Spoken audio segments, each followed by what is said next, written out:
Previously on Saving Throw. Still trying to find out who called them to town, our heroes lay a trap. I'm going to leave and go cast Alarm by the callstone. So basically, anyone who touches the callstone would be in the alarm range. By the time you guys return to the bunkhouse or go meet the gang there, the alarm goes off. Oh great! That's fast. But when the alarm goes off, our culprit is nowhere to be found, and the only thing we do find is another message. Read us. I don't know if I can trust you, but if you're the ones to get my message, please stay. You can't trust them. She wants you to leave. But if you leave, we're all dead. If you're real heroes, help us. Tomorrow is the day they've been waiting for. And before our party can find out exactly what that means, something else gets in the way. Cruising out of the sky and erupting in flames is an airship. What the fuck? Oh no! Finally, way down the missing, the airship crashes hard into something. And from here, all you can see is the billows of smoke rising up from the crash site. And now our heroes head down, way down, in Saving Throw, at the edge of the world. Hello everyone, and welcome back to Saving Throw, the most popular and cool D&D Actual Play podcast. I'm Chris, I'll be your Dungeon Master, and I was not responsible for those traffic fatalities at the Kansas City Zoo. That was someone else who just happened to look like me. I'm joined by our party, which includes Zach as Alistair Nobledrifter. Yo, what up? Elise as Win the Turtle. How you doing? Prij playing Ashbal Remnants. If you defeat me, you get 70,000 runes and the remembrance of the Scholar of Order. Someone Nice. playing the Elder Scrolls DLC. David Elder has Scrolls? Jumper Scrolls? or whatever. Yeah, the Elder Scrolls DLC. Fuck me. David has Jumper Many Shields, Jet fuel can't melt my shields. and Jason playing Tyrant Hemlock. Hey, what up? I use jet fuel to release the animals from the Kentucky Fried Zoo, and if you beat me, you can get the runes from me to save them. Kentucky Fried Zoo. Do that. I watched Jason in real time as Prij started doing his thing, being like, He's doing that's addition, a lot yeah. to remember. That's Yeah. a lot to remember. I realized this time, Jason isn't last on the screen. David is. So Yeah. how the fuck did Jason end up as the end of the intro order? Chris, And we just genuinely, every time we do this, you pick the wildest order to read our names off. No, it's always the same order. I mean, even close if to it's on the same, I other think. screen, I think you read it wrong. Oh, the other screen might fuck up. You're right. Yeah, this one. Anyway, Yeah. we can't stop now. There's a whole bit based around Please. it. No, I mean Jason going last. We can't stop now. Yeah, He's got no. a whole thing. Absolutely. If you like this riveting intro-based content, you can watch the show recorded live on Twitch, or you can catch the edited version on our YouTube channel and all podcast platforms. If it's a podcast platform, we're on there, and if not, yell at Zach. And if you want to support us, the absolute best way is our Patreon, which gets you access to all kinds of rewards across all of our shows, including being an NPC in this very show, and you can be included in the following Patreon song. Thank 'em, gotta thank 'em all. Gotta thank 'em all, our Patreons. Burger Bun, Mr. Cola Bun, Andy Cosmo, Cuddy, Paul, Lucha, and Sofino. HSM, Ernless, Marks the Jester, Yane Love, Logan 01, Jack Warner. Witch Tower, Kevin, Asian, and Selfaria, Arky, Forensic, Beck, Nicole, Smart, Alec, Mystic, Woody. Leprechaun, Jacob Bell, Crimson, Chrissy, Shabber, Steam Rider, Shadow Davi, Soul Messers, BBC, What, and Sherlock's, Mr. Mocha, Sailor, Ami, Borshock. Fifi, Annabelle, Ghost, Fluff, Duff, Daldwin, Tremori, Jacob, Garcia, Mega Zero, and Boomer, Emily. Plethora of penguins and who needs to sleep, Alea, Yakta, Est, Ever, Entropy, JFJ, Quill, and Maho Stars. The Driver, 458, Tasty Marbar.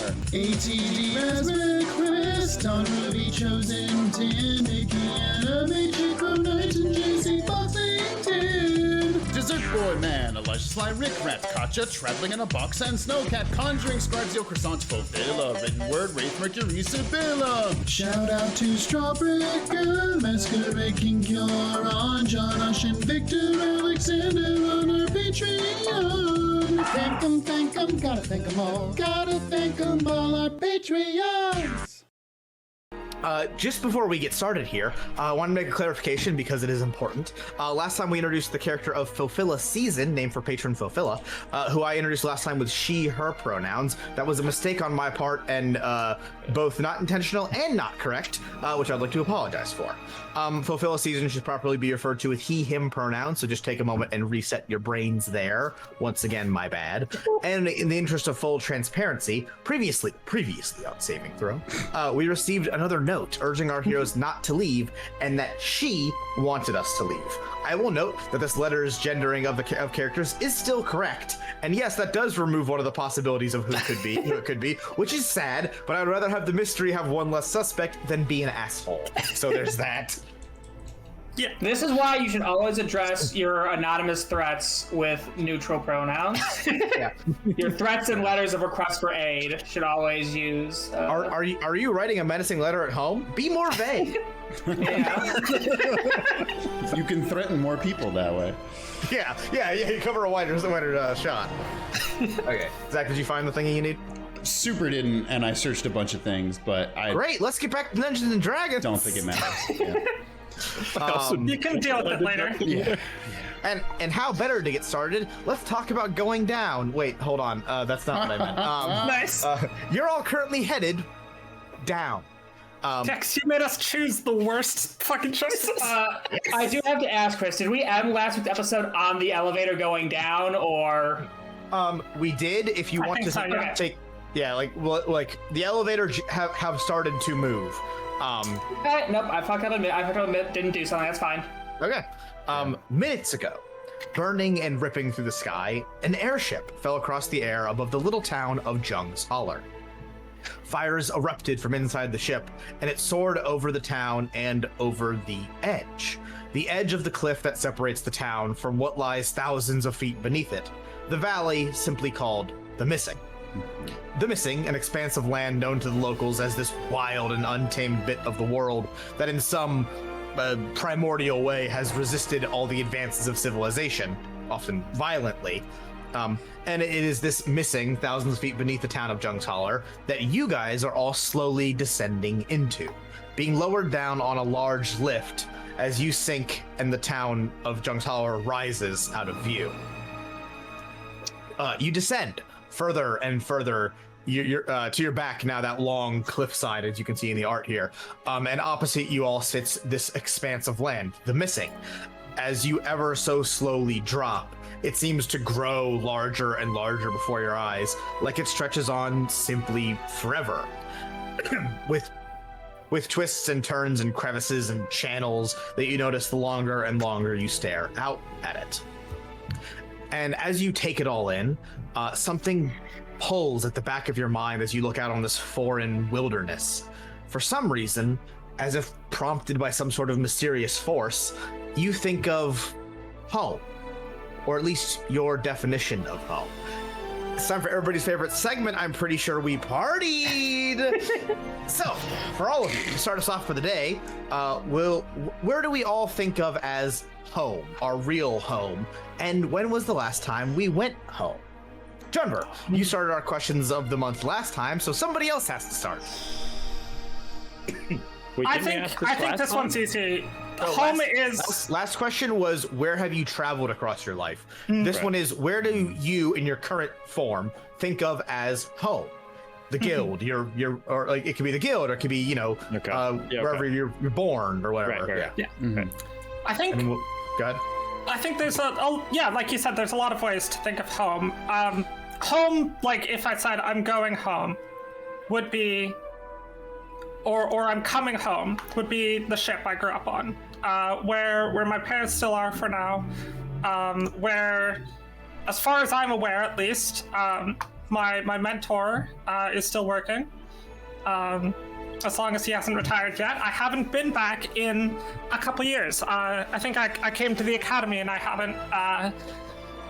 haven't met up with them in a while since coming to the academy. And I've heard, I've had some contacts, some people who I knew from the ship who I've met in the docks. may have like had a stint on the ship and then come back to work on the docks or what have you, but also, like you said, there's multiple definitions of home. I mean, be real life Elise, like, this is my home, even though it's not where I grew up. And I think I still think of my like little apartment in Rotmar as its own home.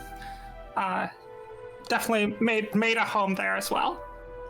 So let's have a fun little world building moment here. Elise, Win rather, as someone who was born on a ship and whose family still lives on a ship, and we talked about before how shipping is an important and kind of dangerous job in this universe And on the internet. and on the internet. It's really much more dangerous than the internet. The wars out here, you fight these AO3 tag wars, you die in these AO3 tag I was gonna wars. say don't like Vic here is talking about shipping. Is it a thing where in like the grand shipping trade that you can send a message to a ship, or do you have to send it to a port and hope that it gets to them? I think you can send a message to a ship. It would have to go through a port, and they would like. They might have like a shipping manifest or like a communications between trading ships. They do have that. So it would definitely take a while. Like it wouldn't be fast, Okay. but it would get there eventually. Who'd like to go next? I'll go. Alistair, I would say, realistically, he's probably in that phase where he's just starting to like he probably had a sense of like, let's go home at some point, and he meant the guild, and maybe had like a moment where he's like, huh, I didn't mean, my home back in Rotmar, at my father's like palatial estate. That's interesting and cool. But I still think it's a relatively new thing. I mean, how long have we been how long has this campaign lasted for? Obviously, he's been at the guild for more, but 5 months? Yeah, 5 months sounds pretty good. Okay. Then yeah, I think that's a long enough time that he would start considering where he is now as home. Yeah. And for those of us remembering along at home, the town in which the Crestbreeze, Alistair's family, have dominion over, it's called Warmbray. Warmbray. Sorry, Warmbray, yes.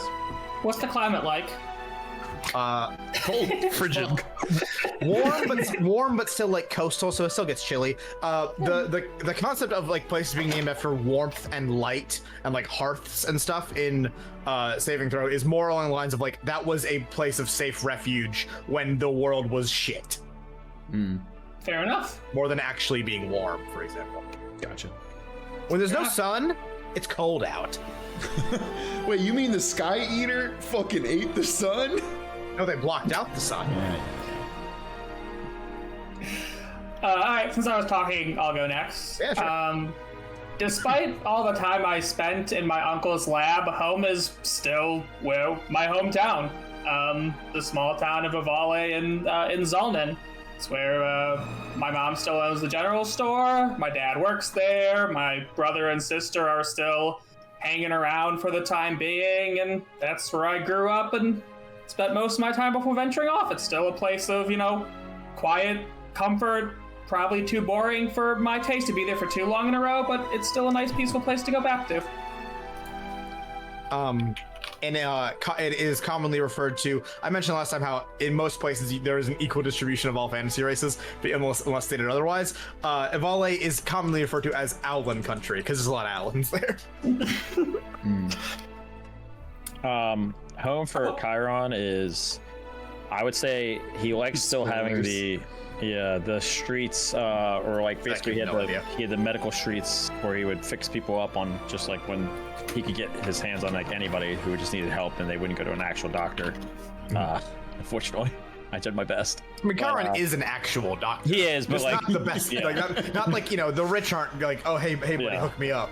Yeah. So anytime I could meet an interesting character, I would say that's, and not get ashamed or shamed for it, or meet interesting people. So if there's marketplaces with multitudes of people that were just all kinds of different people, and I was able to explore and test out theories and stuff and observe people that I normally wouldn't see, I think that's home. And I know that sounds kind of like home is moving for me. As long as I'm able to kind of do my research and my notes and progress what I want to observe, then I think Chiron finds himself at ease.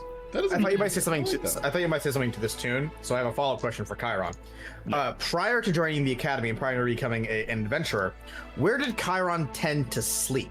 Would he sleep on the street, or would he attempt to like save or have enough money to sleep in taverns or inns? Picture like Aladdin. He would just fucking find like a place where he could climb up, like because he's pretty acrobatic, and then just like sleep on like the top of like a roof or something like hayloft that, or hayloft, or anywhere he would go. He was sleeping on your roof specifically. Yeah. Whoever listens to this statement, he might be right. Some say he's there right now. What's that noise? Didn't know Chiron was Santa Claus. Nice, just like these. Leave cookies on your roof in case Chiron goes to sleep there. No, leave medical vials supplies. of blood. Yeah. Leave your blood on the roof. I'll observe it. Chiron. Chiron Leave your Santa samples on the Claus. roof. I'll take them. I'm not giving anything back though. And if you wait a couple of weeks, you may find out what diseases you have. Yeah. If you don't hear anything, that's good. Yeah. That's great. All of y'all talking about your hometowns made me think I should probably name my ship. You should. My home ship. I think it's going to be called the Happy Adventure. Okay, That's fun. I like that. Yeah. it's cute. It's very win. It's a Luffy ass ship name, yeah. Nah. The Happy Adventure is a real pirate ship from like the 1700s or 1600s. Nice. It's no golden ass, but it'll do. Jumper. If you were to ask Jumper where his home is, he would tell you the guild to avoid uncomfortable conversation. But I don't think he believes he has one. Oh, Jumper does not think of Grey Tonta's home any longer. Interesting. Okay. Now that we're all in character mode. Yeah. Whoa! I'm afraid, either in the literal or metaphorical sense, you are all quite far from home, just like Spider-Man. Wow. Tom Holland could never. No, because Prij beat him up in that fight. So, you are all currently on a large elevator, which I would hope none of you think of as home, descending downward. And along Home is where the heart is. You know, Chris, switching the music here, you fucked up. You could have put on elevator music, and that would have been really funny. Fuck! You're right. The fucking girl from Ipanema, or whatever it's called. This town should hire a bar to just sit on the elevator at all times and play music. He fucking hates his job. Yeah, fuck it. I'll play a little jaunty tune as we. Oh, we sure. ride down. I push him off the elevator immediately. No, it's not bad I'll music. catch him before he falls. Along with you five, the sixth person on this list, the Imperial cartographer Philphila Season. Technically, that would be a third-rank cartogradant, but Philphila is fine. Just Philphila's fine. Cartogradant? Yeah. This is a fucking Pokemon name? What the fuck? Yeah, I was gonna say it's if the map from Dora the Explorer became a Pokemon. Because cartographers are a military position, so they're a commandant cartographer. It's got to use Crabhammer, obviously. Yeah. True. You all sink so far down, the sun is all but hidden from view, as you are tucked into the tremendous shadow cast by the cliffside, beneath a second bower of trees, and down into the untamed land beneath the town of Jung's Holler. The lift settles to a halt as you all hit the bottom of the elevator's shaft, for lack of a better term. And at the foot of this cliffside, you find yourself stepping off the lift into a decently sized encampment. Around you all at the base, you see ruins, might be too grand of a word, but ruins. Shacks and small farm buildings around you sit abandoned, long since overgrown by trees and vines. But here a few campsites sit, and a few buildings look to still be regularly used, at least in some capacity, either for storage or shelter. And Philphila speaks. This all used to be part of the Empire's foothold into the Missing before they pulled back. The ones deeper into the Missing, well, everyone gave up on those. But the people of the Holler tried to keep these ones going just because they were so close. the problem is nobody wanted to live down at the bottom of the lift when the sun went down. Well, the people that did want to didn't last too long, I guess. So now just some of the scavengers and hunters use these houses if they can't make it up for the lift before sundown. Is Ferfilla holding like the map like in front of us when he's talking, or? So like when you were like going down the elevator, Ferfilla had their map out and they were like familiarizing themselves with like the path we were going to take, right. And like looking up at the smoke cloud to see like, okay, if we go that way. I guess if I see the map, like how much of this is sketched? Like, is it seemingly pretty sketched out from since? That's how would I answer that? Sorry. Yeah. So like if it's do I have a big sheet of paper nearby? I really don't. Yeah. I'll use this box.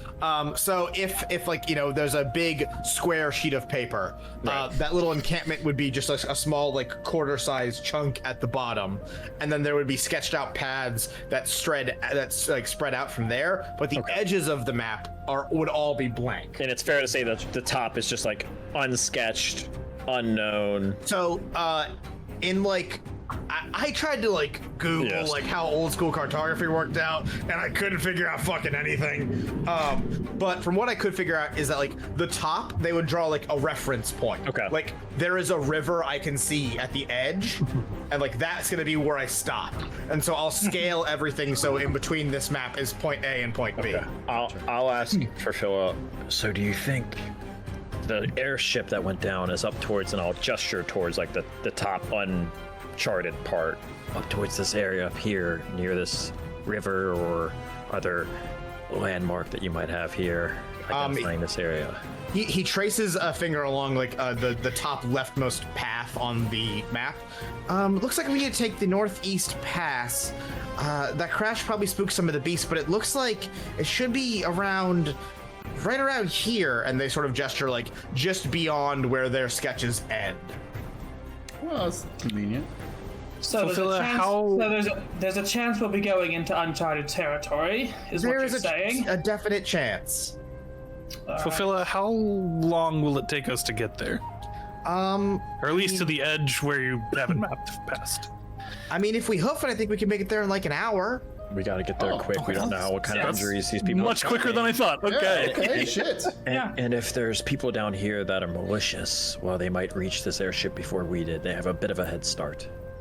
I assume most of the hunters will be further out and probably would be like making like. So I'm gonna not do this in a character voice. If you go out to hunt, you're typically gonna go out further, and you're gonna like make camp one day, hunt the next, and then come back. So if people are coming back, you might like intercept them. But if people are already on the way out, like you might be like they're further away. Yeah. Yep. And some people go out for multiple days at a time. It's not terrible. Like typically speaking, you want to go out for like 2 days is like the sweet spot. But like some people go out for longer. And it's like morning right now, right? It's like late morning, I would say. What? Obviously, there's some dangerous wildlife out here. What do you know of what we can expect out here? So in general, you're going to be looking at a lot of animals that are like things you've seen before, but bigger and angrier. That's my favorite trope. Love that. It's my favorite trope. I do love big and angry animals. It is. Zach and I were playing Indica, and they just are like, "What if pig but big?" And I'm Pig like, but "Yeah, this Yeah. Big too. I should have asked that before. I could have prepared some spells for it. Unfortunately. And then if you have any other questions, great. If not, Fulfill's ready to start leading. Yeah, I was gonna say we can walk and talk at this point. Definitely walk and talk. Sure, yeah. I'm also definitely casting Gift of Alacrity on myself. You all move outwards of the little encampment, and the drop-off of quote-unquote civilization is quick. You cross under a stone arch just beyond the last tent of that little halfway camp beneath the lift, and instantly signs of proper infrastructure vanish, reduced to just a partially overgrown path and some crumbled stone walls here and there. Be sure to stay on the path, or what little path there is. Fulfilla leads the way, and you all pass various landmarks that Fulfilla seems to recognize, but to like all of you, they look like the same kind of fucking broken, abandoned like building foundation, or a tree that inexplicably has a name the cartographer seems to know. Can I also cast Passive Trace on us? Oh I yeah. don't want to Okay. get snuck up on by ambushers. Okay. Please burn the spell slots for us. Can we see like smoke or like fire from the wreckage rising Yes. above the horizon? As you're all walking, the billow of smoke from that crash seems to grow thinner as time since the initial crash has passed. But you are clearly, obviously, I guess, I mean, honestly, fulfilling having a path is great and all, but you could just walk towards that dwindling smoke. It's just a matter of like, you're not always taking the straight path. You're like, you're sticking to the dirt path as much as possible. But you are getting closer and closer to that dwindling smoke. I remember one of our theories the last time was maybe the airship was just even fake. Like, was it not even like a Might be real, empty or like something. an illusion or something like that to get us away from town? Are there any like knock-on We'll find effects? out. Can I do like nature or something to see if there's like smaller critters running away from it, or if there's like a scent in the air or something like that? Give me a nature check. Awesome. Nature is 4, so that's a 22.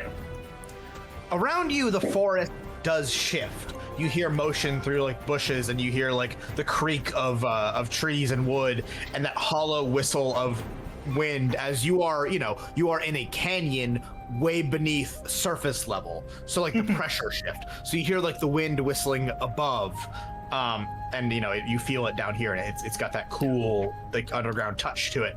Nice. And it's a 22. Yeah. I'm gonna say, with your druidic touch points, and like maybe you go down to touch the ground and like connect with this Nice. natural thing, you're attuned with it in some sense. Yeah. You feel even beneath you, the ground of the missing is moving ever so slightly. Ooh. Shifting might be a better word for it than moving. That's fun. That's not great. No, that's fun. You pass some overgrown and long since abandoned, like I'm talking centuries abandoned farmlands, and Fulfilla notes that we're close. Weird. This is right at the edge of my map. And like they turn around the map to show it to you. Like, look, this is the last farm they built out here before they stopped pushing into the missing. You think it was a plan that somebody deliberately knows your maps and tried to arrange a way to maneuver Well, around I it? mean, it's more than my maps. It's just like that's where they stopped building. And we're like coming up on the airship now. So we're coming up on the crash site, which Fulfilla is noting. It appears from like how far you are and the map, it looks like it might have crashed directly at the very last bit of like structure that was ever built out here. Oh. Interesting. Oh, we gotta search for survivors. That's not sus at all. Not even a little bit. That's convenient. And you walk along a long since abandoned path, and then you see it. Nestled, crashed into the ground by some buildings that were either broken long ago or just got hit by a fucking plane, or both. And you see the wreckage of that tumbling airship now smashed into the ground along with some ancient farmhouse. Nice. Hold on. Some small fires still twinkle along the ground and the surface of the airship, and the center hull of the ship still smokes heavily. All right, now I'm good. Okay, how imperative are these flames and fire? Like, would you say they're bustling, like actually, like building up, or like No, dying out, they're dwindling? dying out more than building up. Okay. It's Fires are still churning, but like it isn't like it's like- burst into flames. Yeah. Okay. Obviously, do we see any people? Actually, hold on, Karan, on that, give me a perception check Okay. Sorry. because you asked a good question. Good question. Not great results though. I got an 8. Can't tell. It's less on fire than it was before. Okay. Obviously, do we see any people? But also, do we see any signs that people have been here recently? I guess activity. Give me an of people. investigation check. Do we also see any like critters, or larger than critters? Let's Like around the let's site. have everybody roll an investigation check and let's see what's going Okay, on. I Sure. actually have a 4 in investigation. That's a 15. Okay. I got an 8. 16 investigation. Nice. Here's my fucking investigation. 16. Nice. Okay. Come on, John. I got bring a us home. 5, I think. Damn it. Nice. Oh, I got a -1. Never mind, 4.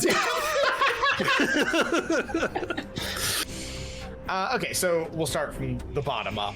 -4. Or No, just 4. I know. Sorry. Just 4. Just 4. Come on. With a just 4, these buildings have not been in use in quite a while. They are decrepit, and it looks like more so than the airship just hit them. It looks like they have like fell apart a long ass time ago. Who was next? Win had a what now? 8. 8? Yeah. With an 8. What are you particularly looking at with an 8? I think Wynn specifically is looking for any critters, animals, large or small, that might be gathering around the dig site, or maybe tracks that are leading away. I know I'm not getting much from an 8, but Yeah. Nothing. So looking, I would say looking like on the outside more, looking for tracks and stuff like that. It looks like since this thing has crashed, nothing has come to investigate. And going off your nature check earlier, and like the ambient sound of the forest compared to here, it seems like that the crash spooked everything. Okay, that makes sense. I'm gonna lump the 15 and 16 together because it's too close of a number and I'm looking deliberately for survivors or sign of life. And I would have tried to flown over it to see what's going on behind it if I could. Let's go with a mix of that then. Ash flies upwards and sort of like scanning over the wreckage. You see a person. There is a tiefling man leaning up against the ship, heavily bleeding, and looks like absolute shit. Oh shit. Yikes. I mean, I'm gonna immediately go towards that. Yeah, I assume you point that out to the gang. I mean, I'm gonna yell for Chiron. I'm gonna yell for Chiron specifically. Cool. Yeah. All right, Chiron. Chiron, I've got one wounded. Right over there. He just did the fucking gloves. That's good. That plays great for audio. Five feet away. Yes, Chiron. There is a heavily wounded man here. Medicine check. Just as a flavor note, how often do tieflings? You said people are pretty mix and match all over. Are tieflings pretty frequent in? Tieflings are regular commonness. Okay. Same So as like I would have seen / known how to take care of them. It's not something unusual. Yes, and they haven't had a ton of screen time, but Roa Bell, who's one of the other minor heroes, is a tiefling who you had helped catch up before. Cool. Nice. Very nice. 21. Oh, nice. 20. Wow. Okay. Damn. Big doctor on screen. Doctor, give me the news. In the most layman's terms, like if you were to communicate this with your teammates, this guy's near death. Damn. And using, a much more accurate description, he's in too much of a critical condition for you to actively perform surgery right here in the middle of a fucking field. If you were able to get him somewhere a little more sanitary / safe, you might be able to do that. Your immediate diagnosis is that, like, he has shrapnel in his back and chest from the crash. And as well as just has clearly taken other injuries during the fall, like probably got hit by falling trees and shit like that. Crash damage mostly. There wasn't any signs of somebody else potentially hurt something or anything else hurting him. There is no what you would consider like slashing wounds or anything like that. It appears 99.9% damage he has withstained was from crash time. Your other additional diagnosis with the 21 is that healing magic could keep him alive for longer / possibly stabilize him. I was just about to ask that. I do have healing magic right now. However, healing magic will not pull the shrapnel out of him. No. Yeah, of course. Also, Chiron, I have a healing potion if you want to use that. We gotta. We're not supposed to move the body, but this place is a little too dangerous. We got to get him away from here because it might, more sustainable damage might happen from the ship. Can I get some help moving his body? Should we? Alice, Chiron. perception check. Roll that while they're talking. No, Wynn, keep talking. Chiron, would it be good to offer some minor magical healing before moving the body? Make sure we don't damage anything. I'm no expert in healing, but I think giving him something kind of a boost wouldn't be that traumatic. Okay. I'm gonna cast Healing Word on him. Okay. That's what I have. Wayne, how much does Healing Word deal? I think it's just a D4. I meant I'm not an expert in D4 plus healing 1. magic. Healing Okay. properties normal. I got an 11. For the sorry. sake of that, Kyron, like as someone who is a traditional healer, not a magical healer, like your thought would be like, yeah, healing magic could help for now, but like that's not a long-term solution. 6 healing. Okay. With that healing, and then with Alistair's perception check, Alistair, you notice that he is mumbling or muttering, and he is still definitely conscious. Wayne, thank you very much, by the way. That seems to do the No trick. worries. He's trying to tell us something. Junver is willing to help move the body. I think you kind of already said that. Yeah, you can use my shield as a back So brace. I'll say as like you two are starting to get Yeah. ready to like lift him, and use the shield as like a gurney, right? Try to get him like one of the a abandoned buildings stretcher? to cover. Just Stretcher, Close yeah. enough. Yeah, close cover I from don't the know what the elements a difference little between bit. Gurney and Stretcher is. Me neither. Gurney has wheels. Somebody call Stretcher Robbie. is Stretcher. You hold. Gurney has wheels. That's Right. generally it. And he is muttering. We kept falling. It was like something was pulling us down. I haven't Well, seen that's not shrapnel- good. I haven't seen shrapnel injury like this since, well, a grenade blew up the stand right near me. But this will suffice. Put it down right here. Let's get to work on this fellow. So like, where are you moving him in this area? Kind of like one of those houses, just to get him a little bit Okay, more one of the cover. shacks. Yeah, Okay, yeah. just try to get him out of the elements a little bit more. Okay. As long as there's shade over the top of them, maybe like some kind of like boards I can lay him on. That's not just straight. Who all is going inside of the shack? I think Win will might be able to help with some more healing. Assuming I am because I'm helping to carry him. I'll stand watch out. I'm gonna be standing watch outside. Yeah, we got one person out, but if there's more people, I mean, obviously this dude is. Yeah, I would look at least one. I would ask at least one more person to be outside with me. I'm a we don't need 4 people tending to a body when our one doctor's person. already on it. Yeah. Those of you inside, or like next to beneath the cover. The other thing the tiefling mumbles out is the cages. I knew there was something wrong with those fucking cages. Cages. Cages. Tell us about the cages. What cages? I don't know. Outside, Philphila screams. Oh no! And Yeah, Alistair where's and... Fafilla during all of this? So during this little... Damn it, Fafilla. No. Fafilla had wandered a little closer to the wreckage to get a look, and Alistair and Ash, you now see them hightailing it away from the wreckage and sort of dashing behind you. There's something in there. And they're pointing towards Oh, the ship. Philphilla, he flew too Crap. close to the sun. And perception check, Ash and Alistair. That's only a 10. Yeah, Alistair. You turn and, well, you see a bit of it. Not a clown. Wow. Wow, so good. It's like we didn't even edit it. A slithering tail of some kind slips out of view and into that broken airship. I can't believe we're in Anaconda 2, the sequel. Anaconda-ing. Hurry! I hear it won't want anything unless we've got buns. Quick, everyone, start losing weight rapidly. Throw your bread and run the other direction. Well, shit. I mean, I alert I say, Fafilla gets the fuck away from there.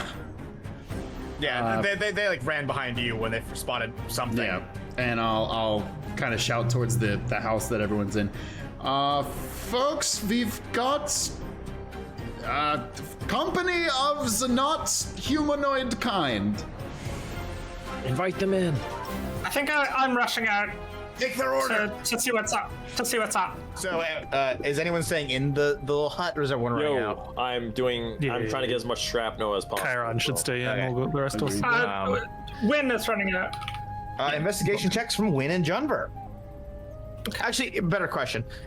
Are you guys just running outside, or are you actively going towards the wreckage? I think I'm going towards the outside wreckage. first.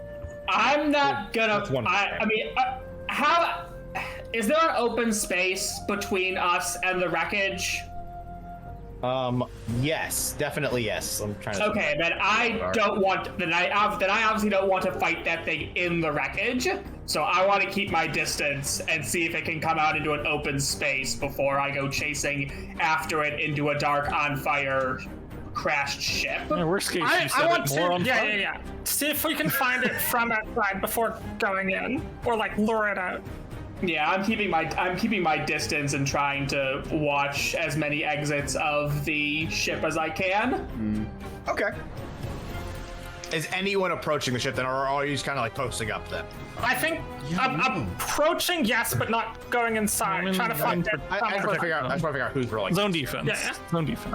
Yes, exactly. This is a good time for zone defense. Let's go with Junver and Wynn. I think that makes the most sense as they're coming out and would have fresh eyes. Investigation check from both of you. Sure, I can fail that. Ooh, nat 20 for 22. Nice. Yeah, I got a 6. Classic. Wynn, you sort of like creep along the side of the airship, like the crash, and like get a position to peek over, and you hear it before you see it. You hear the gnashing of teeth as they sink into something that crunches in response, and then you see it pulling its teeth free of the body of one of the other members of the airship crew. A slithering and creeping body prowling on 4 legs with a long dragon-like tail and massive hooked-like fangs. It's wrong looking, twisted and unnatural, and everything you've been told about them makes all of that line up. The monster lets out a low growl and turns, but doesn't see you quite yet. And you make no mistake about what it is. Ooh. It's a spawn. Oh, God. Oh, fuck. No. One of the monsters brought here by the Sky Eater, one of her terrible, monstrous children, or, well, spawn. And creeping out of the wreckage is another. And another. Oh, fuck. And yet. Fuck. And yet another. Fuck. As 4 spawn move and advance towards you, sort of advance outward of the airship, and the very ground singeing and burning away beneath their step. Everyone roll initiative. However, you've seen them before they see you. You get a bonus round. Nice. Great. Nice. Can you give us the rundown on what we would know about Spawn? 15. Can you give me a history check? Oh, I absolutely can. Also a dirty 20 for my. Let's go with history check from Wynn too, because A, you discovered them, and B, Druid. Yeah, I got a 15. Specifically, I got a 7 on my D20 and an 8 on my D8. Great. Higher on the D8. Right. At least I also got a 7 on my 15. D20. 15. Okay. Yeah, 15 total. What was that? What was that history or? history 21 check from both of us. Yeah. Oh, great. Bonus Cool. nat 20 plus 1. Yes. Spawn. They are, literally speaking, animate pieces of the Sky Eater. Yeah. They fall off of her like in Final Fantasy X with Sin. And then when they hit the ground, they sprout and move. And the other thing about them is that they are pure predators. They eat and they consume and they kill and they grow and they grow and they grow. And as they do that, they change shape and form. The one you saw frozen in the ice beneath Strainmar was huge and like massive, yeah. verging on humanoid. These ones that crawl around, I would say, are most akin to like a big cat, like a lion or a tiger or something like that. But they also have these like little kitty. Still large. yes, but they also have these like draconic features, like very like dragon-like claws and mouths and tails. They also are like all spawn, not fully corporeal. They sort of shift and move, and like in Wynn's sense, I suppose, as a druid, they are unnatural by definition. Yeah. They feel like they shouldn't exist in any natural context. And while they might look like animals, they are very much other to all animals that you would see. And with that good of a score, I'll say the other thing you would say is that they are also very adaptable. They adapt to the environment they are in. This is why most spawn that still exist in the ocean, because it's harder to be hunted there when, hunting spawn is very much a thing within like a human or a monster hunter, or sorry, a hero or monster hunter's profession is to go kill monsters. And how successful are heroes on that usually? Spawn are now considered very rare. It's very rare to run into them, hence why they're both considered A, so dangerous, and B, like it's such a big event to see them. Okay. It also means that a lot of the ones and we're seeing 4? You're seeing 4, and they're all mid-sized, I would say. There was that really big one tonight, the mine/ice cave. These are much smaller. Yeah, that thing would be like, what's above? It's large, gigantic. Huge. I think it's large, then huge, then gigantic. That'd be gigantic. And these would be like medium, or medium size. The main reason I wanted to roll a history check is to be like, Alistair weighing the fight or flight response. Gargantuan. Because they haven't spotted us yet, so yes. So the thing I would say about like fight or flight with them is spawn are hard to measure. It's hard to measure the strength of one because it's very rare that they maintain a singular form for a very long time. It's not like we have dragon class spawn and we have bird class spawn. Yeah. Like they shift and change form very rapidly, so it's hard to say like each one, you can measure one up against another. Okay. Is that like they shift and change form like in the middle of a fight? No, it's like rapid evolution. Like okay, say they're in a place for a week. Gotcha. Right. Also, do we know who this airship belongs to? I think we learned last session that it didn't have it's like not any markings on it. Right? I'm gonna say without investigating it closer, you wouldn't be able to tell anything more than what you learned last time, which is it's not a military airship. It appears to be commercial in nature. Okay. And I'm gonna say like based on like the size and like look of it, it's most likely a transport one, like cargo or whatever. Yeah, they're just transporting the offspring of an evil Spawn. god. Yeah. Just really, really normal things to be traveling with. Yeah. And with that, we're gonna get a bonus round, or at least for now. Cool. So I know. Let's go. Let's just go with combat order. Alistair, go ahead. Are we getting vision on this map? You might want that, huh? And just to know where I can cast fire. I would appreciate it. Just to make sure I consult with my team before I do this, I look at Ash, who's very close to me, and I whisper, we're gonna use the fucking, what is it? Something of surprise? The element of surprise here, or are we trying to run on this? We've got one injured and a civilian, plus these things could probably be pretty quick. We are probably better off fighting. Okay. While you're talking, because like Fulfill is right next to you guys. Yeah. At the mention of fighting, Fulfill produces a small crossbow from their. Okay, Fulfill, let's go. I would say, as someone in the Cartographers Guild, being able to defend yourself is definitely like a part of your job. It's not a military position. Yeah. Fulfill takes the crossbow and throws it in the fire. I'm not fighting. I don't expect Fulfill to be like a level 7 character. Yeah. No. Just something. No. I think they're level 1. Okay, Jesus great. Christ, at least make them level 3. Come on. So they're gonna die in one scratch. They are level 2. Okay, there we go. 2 Jesus scratches now. Yeah, I bet it's less than that still. That's okay. Hey, they have more health. They have more health than Vessler and Sahia, possibly combined. Okay, all right. Possibly combined. Vessler is 8 HP. Like the guy's not in a good shape. Hey, look! I'm not surprised. Yeah. All right.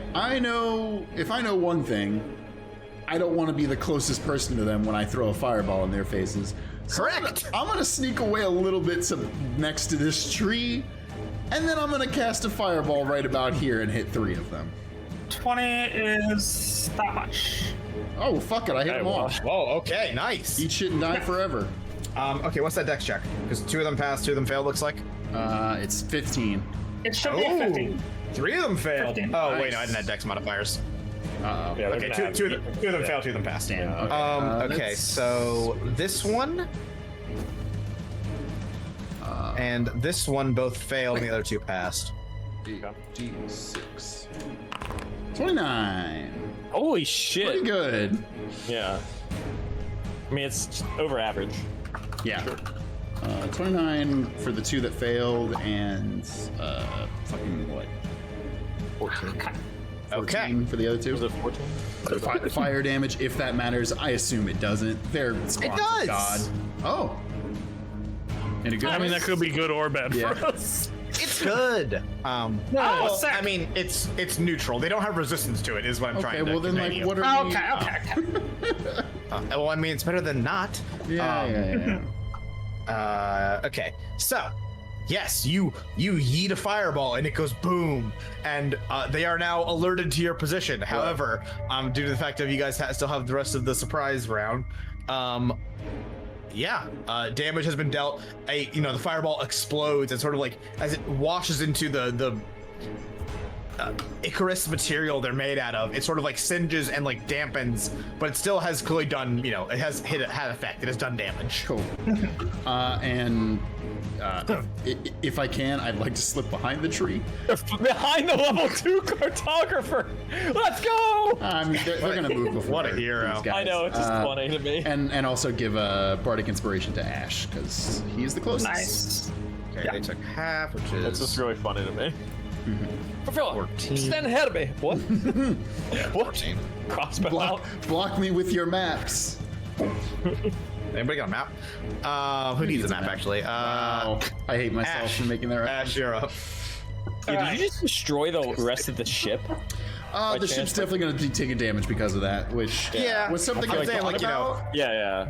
Big, like, creaking lumber, That's and, fine. like, it's already on fire, but it's more Right. on fire now. Now it's more on fire. I mean, it's the thing where, like, I asked the question about if we could figure out who it belongs to because I do really want to know who the fuck is transporting Spawn.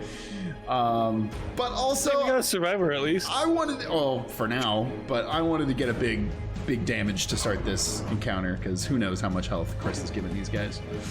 80 billion. I bet it's more. Ooh, that's gonna be tough. I don't know if we have a lot that can do 80 billion. Yeah, it's gonna be tough. Okay, so first I'm going to say something I was going to ask something I never thought I'd ask. Oh god. Uh-oh. Wind, do you have spike growth ready? Oh my god. Oh! I do. Oh no. Get ready to lock them down. Yo! The I'm going to redemption move. arc! I'm going to move over here. Okay. I'm going to start summoning magic. Just sort of absorbing magic in my hand. Uh-huh. And then basically on the same spot that Alice threw through that fireball, I am going to cast Sickening Radiance. Ooh. It's certainly sick. Is that the same range? If so, Sickening it radius. hits everyone. Yes, 30 foot 30 radius. foot radius. Great. There. How's that? What kind of damage is this? All right, so dim greenish light spreads to the 30-foot radius sphere centered at a point you choose within range.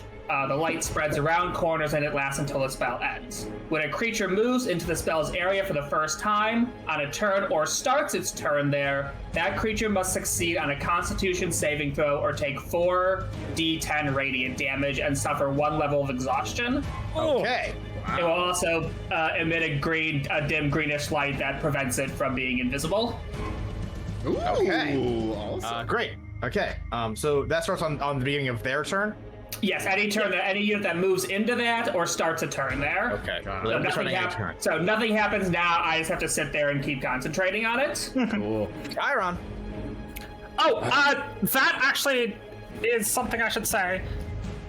In 5e, surprise rounds they still take their turn, but they have the surprise condition. Okay. So if they have a turn this round, as long as we're doing that, Sure, yeah. they should take damage. Okay. Cool. They haven't yet, but they will. Chiron says to Awesome. himself, of course, they might meet a mystical creature that might have some different stuff and I'm stuck in here. Okay, sir. I see you have a tattoo. He has like a tattoo of a crescent moon. I'm just making it up. Sure, yeah. I'm gonna call you Moon, okay? I don't know your name. We're gonna get you out of this. That's actually funny as shit. Okay, go on. Yeah. All right, sir. I'm just gonna. Normally, I would observe you have a very nice clavicle, but gotta focus. Okay. I start pulling shards out as carefully and as methodically as I can. I basically am doing surgery. I wipe down his body and do that stuff. So His name's gonna be Moon. Fucking trauma center. Uh-oh. That's for 20. Son. 26. Oh. Okay. I thought your reaction was negative. Nice. You're doing pretty good, all things considered. Considering you're doing surgery in a broken fucking barn and there's fighting going on outside. It's where I thrive. It's where I thrive. Yeah. With the additional stabilization of Wind casts a healing spell on him, which sort of has helped to stem off the bleeding. You are able to start removing pieces of that shrapnel. I'm gonna say you're just start with the. That's what I'm doing. Start with the chest and then go to the back. I don't know, surgery. Whatever that seems to most protruding of if he has it near his heart, I'll try to get near his heart, and go outward. Yeah. More. Yep. Yeah. My turn? Yes. Oh, okay. I thought the way you said that made me think you were going to say something else. You're right. Ash asked about spike growth, but I think I'm going to do something a little different. Same idea, though. I'm going to cast Sleet Storm. I said be prepared to lock him down. You can you can decide the best way to do that. I'm casting Sleet Storm. Oh my god. And that is a 4-foot radius. So I'm just gonna set a 40-foot radius there. And everyone use AoE! I'm sorry, but I feel like it's better if I catch Janver in this a little bit, because I can put it there. I'm not counting anything. No. Sure, Elise. Sure. Funny. Hit me with more shit. It's fine. I'm sorry. Radius, I'm sorry. I feel like You're not in the sickening radiance, but you will be here. I think Win wants to make it so they have to walk further through it. Exactly. Yeah. Okay. Exactly. Yeah. So Sleet Storm. Putting that over there. I'll just read it out because it's got a little bit. You look a little hot, Junver. Okay, hold on. I'll just find it here. Holding on. I had the thing on my thing, but it didn't do the whole thing. God, the weather in this fucking airship is basically Ohio and fucking April, by the way. Super hot, and it's all of a sudden snowing in the 20th. It's on fire. There's a sickening orb of green light. Yeah. That is bleeding. It's all classic Ohio shit. It is. All right. Until the spell ends, freezing rain and sleet fall in a 20-foot tall cylinder with a 40-foot radius, centered on a point you choose within range. The area is heavily obscured, and exposed flames in the area are doused. There you go. The ground in the area is covered with slick ice, making it difficult terrain, so that's halved speed. When a creature enters the spell area for the first time on a turn or starts its turn there, it must make a dexterity saving throw. On a failed save, it falls prone. So all of these guys on their turn will have to make a save and fall prone. And then the next time... maybe move it a teeny bit because Fofilla's in it? Yeah, Fofilla shouldn't be in it, actually. Fofilla's in it. According... Oh, yeah, it is. Okay. Chris is making a face, How's that? and I have a strong suspicion that this isn't going to affect these things at all, but here we go. No, they're going to quickly adapt and all develop ice skate feet. No, it's fine. It's gonna hit my turn. I'm gonna try to move. Chris is making a face. and then they're I'm gonna not sure if that's a good face or a bad face. I'm just gonna say it. Nothing that happens in this fight is personally directed at Win. Oh no! And that's my action. I'm also going to burst out into dragon form, as I want to do. And can I move up to the roof of this? like that. So Can you? they are, the it's not accurate. These are like broken fucking old farmhouses. You could get inside of it. It's not. I wouldn't say it's probably not stable enough to withhold any of y'all's weight. How about don't go out there. That's not that's not in the bounds of play.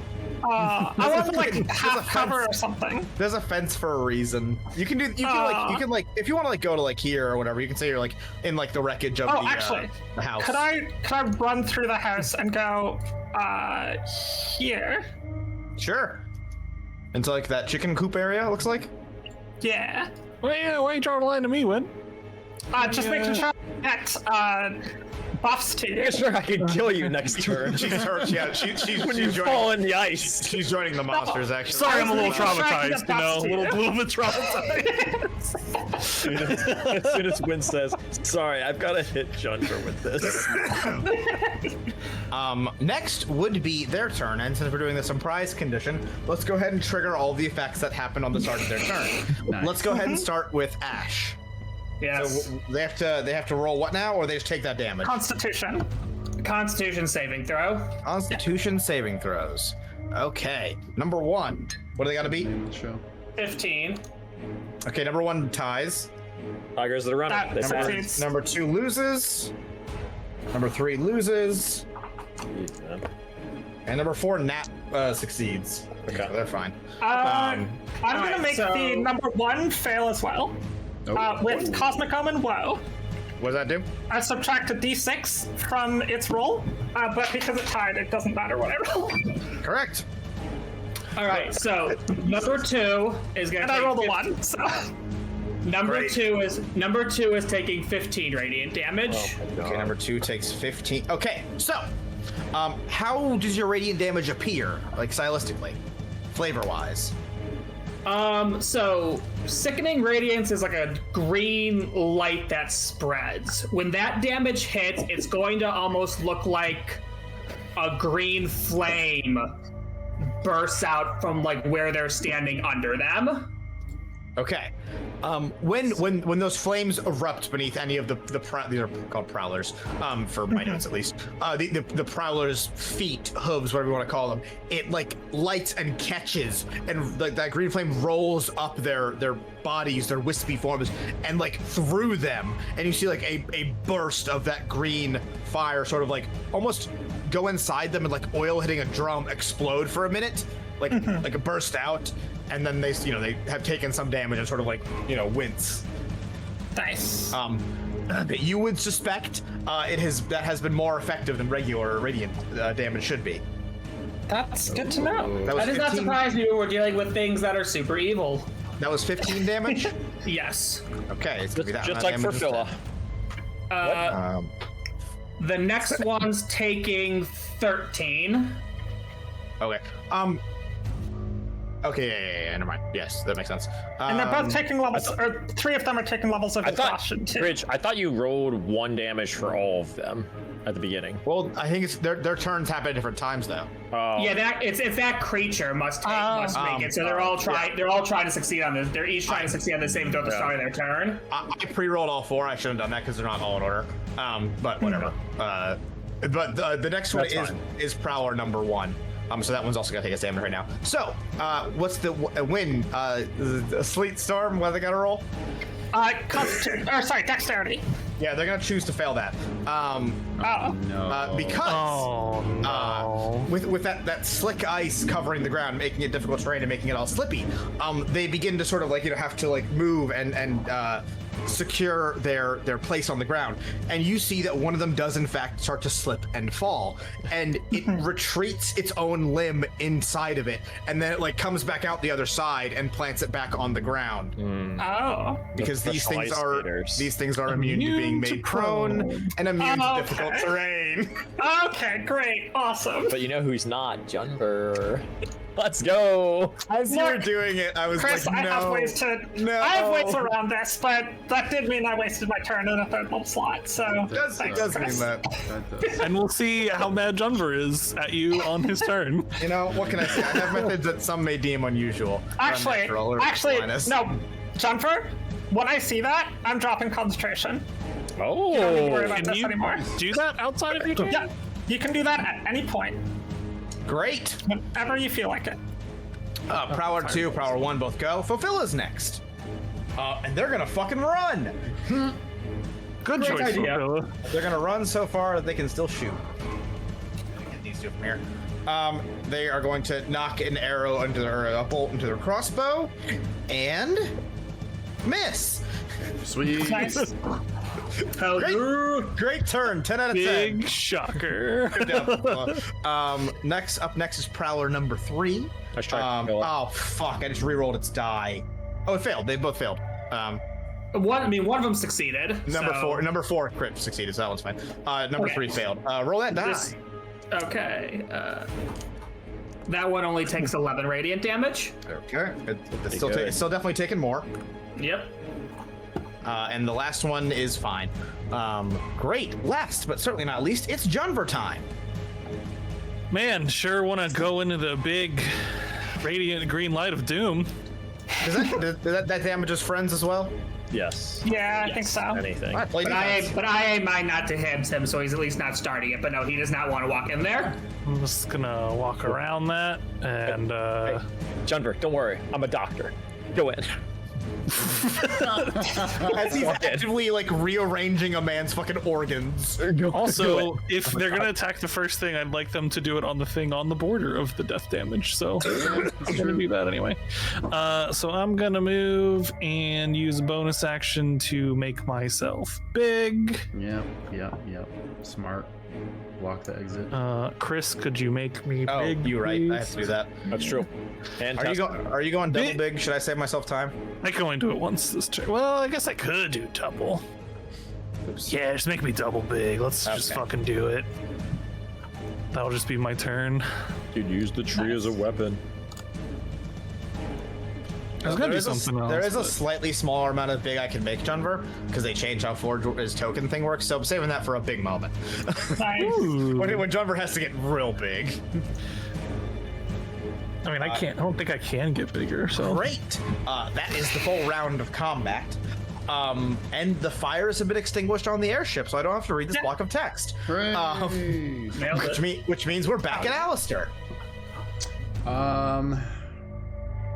I mean, hey, they're all in the same positions. It'd be crazy if I just cast another fireball and hit all 4 of them, huh? hey, Chris, remember that block of text you said you didn't have to read? Light it back on fire. Yeah, we're gonna fireball them all again. Yeah, light them up, baby. Dex, rolling dex some checks on all of them. yeah, 15 dex they gotta checks. beat. Jesus God. Oh, that went off the table. This is a disaster. 3 passes, 1 fail. Oh wait, 15 or 16? 15.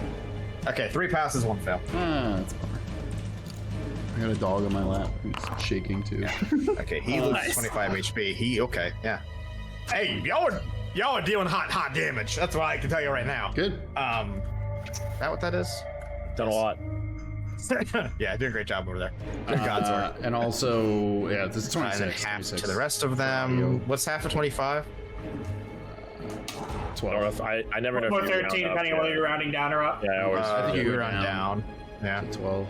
And Or also, not we, D&D. You do run down, yeah. And I'm also going to give Junver Bardic Inspiration because he will probably need it. Did their level of exhaustion affect any of those rolls they made for that text Oh, balls. It totally didn't. Ability checks, yeah. No, it wouldn't. Oh, wait, it's Only ability abil- checks, not it's saving throws. ability checks, not saving throws. Okay.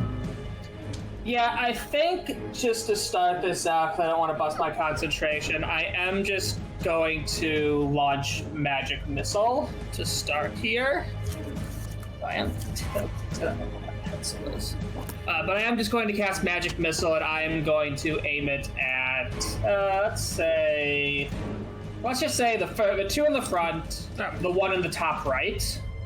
The bottommost one's taking 4 damage. Okay. Top left is taking 3, and Okay. top right is taking 5. Okay. I'm going to flavor your attack a little bit for funsies.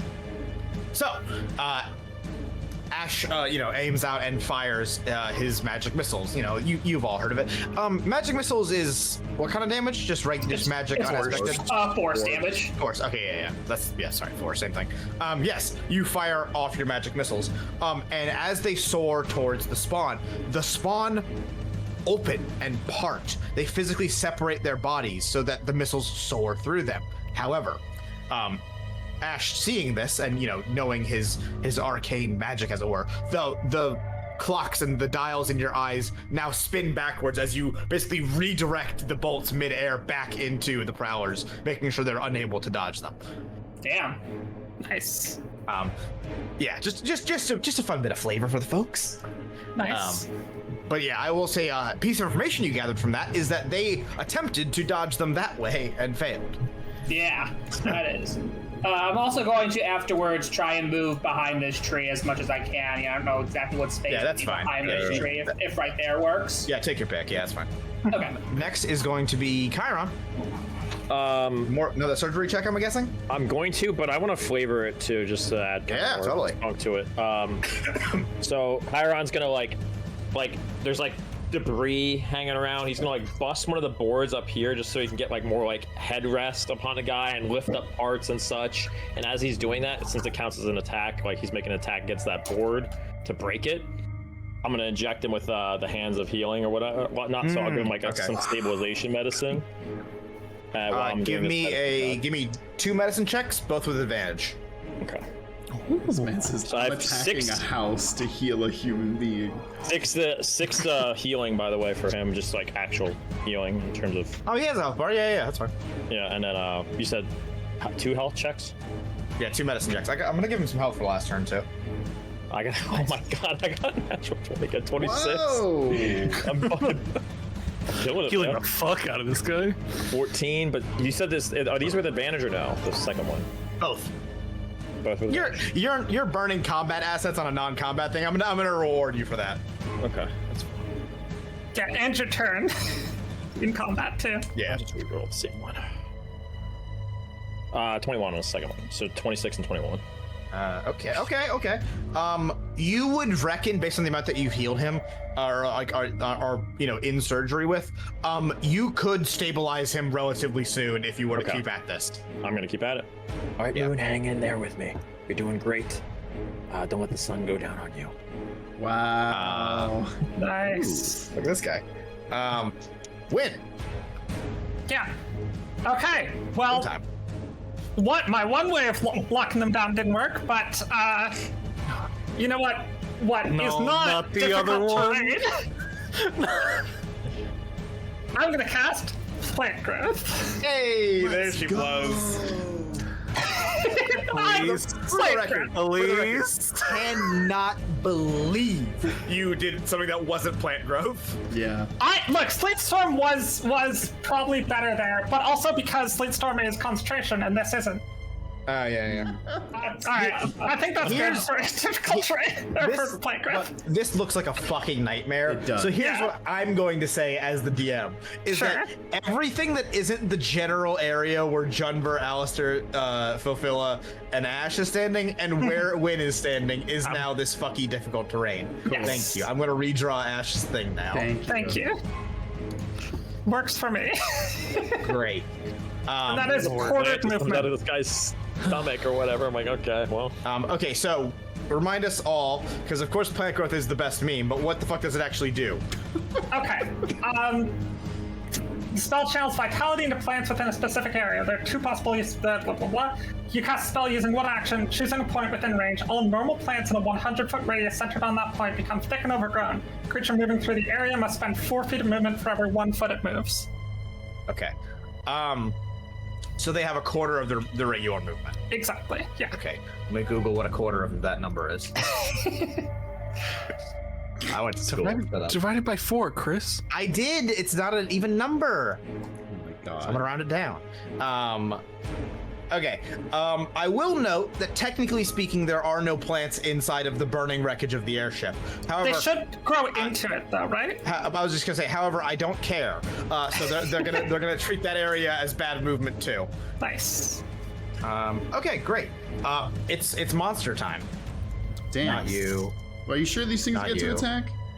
You. It's your turn. I mean, we've been doing like nonstop like murder. Yeah, what if they just died first? Also, shit. They do have this experience first. Chris, Oh, you're right. I just realized the name of this battle map is crashed into me. Yeah, I noticed it, and I was just gonna enjoy it in silence. Fun little Easter eggs for the folks at home. Yeah. Yes. Okay. Where is Dave Matthews Band when we need him? Shout out to the D&D campaign that we don't speak of that we do on this channel. The Forgotten Lands. Yeah. What are they roll to dodge rating damage or Constitution? Constitution. Saving throw. Oh, that's right. This ship was called the Dave Matthews. I see it painted on the side right there. The DSS Dave Matthews. It's not. It doesn't stand for anything. He's just a dentist. This thing fucking failed. The It's shit out of that deck. DDS for No, dentist Christian. if this ship was named the Dave Matthews, they would have dropped like 5,000 pounds of shit over the city as they flew over it. What do you think made the spawn? Prij, roll your rating damage, please, for Prowler number 2. 14. I'm good at this. Oh. Okay. That actually changes it. This changes everything. Holy shit. Ouch. Yes. Where is it? Okay. As your radiant damage strikes the spawn, it flumps to the ground, and you watch as its limbs roll and twist and rearrange to once again find footing. And the spawn growls, a low noise that rings in the back of your mind like the sound of a roar from deep inside a cave. It echoes and rolls around your head. Can I have a Constitution check, please? Oh. All right, that's a 22. Ooh, great. Nice. Your eyes blur a bit, but you force yourself back to composure, and your eyes move across the battlefield. You notice that all of the spawn have turned away from whatever they were most recently focused on, and all of them have fixed their gaze on you. Uh-oh. Great. That did change everything. This guy first. I keep finding myself very popular with the absolute worst people. Luckily, it makes it to, not luckily for you, it makes it to right there. It rushes to there, but is being pulled at and yanked at by wind's plant growth, and so it plants its hooves into the ground, and you see that the plants are actively being singed away just by coming into contact with these creatures, and it plants it and it leaps across. It actually will draw an attack of opportunity from Junver there. Yeah, I would like to do that. I didn't hit. Inspiration. I don't think. No, you do not. It's gonna leap and do a what do you call it? A clawing strike at one Ashball Ramner ants. That's probably gonna hit. 24. Yep. Yes. You are hit. So it jumps and leaps and claws at you, and you are hit for 8 slashing, 8 piercing damage. Okay. And it's now going to multi-attack. 13. Okay. Oh, that tie. I feel that hits. Yeah. And then 16 piercing. Yep. That's that guy's turn. So that's 16 total. 16 total. All right. And then next up is this guy. He's gonna roll his con check. No, he doesn't, because I nat failed my concentration. Oh, so this. Oh, the drop! No. This Fades? thickness!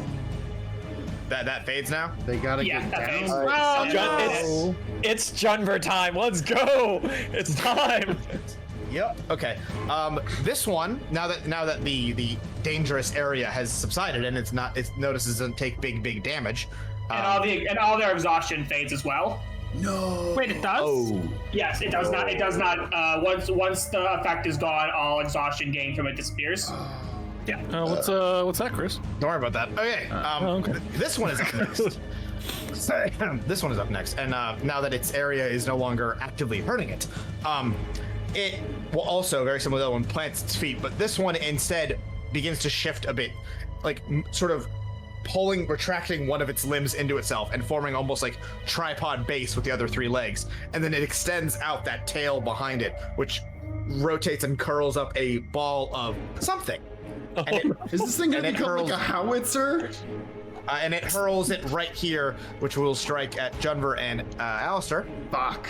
Alistair thought he was safe behind the tree. This is a ranged spell attack, so they're rolling to hit, and then if they hit, there's additional thing. So just understand how that works for your brain. Okay. That is a 23. Okay, well, I'll reroll that. Oh, Okay. thank you, Win. Holy shit.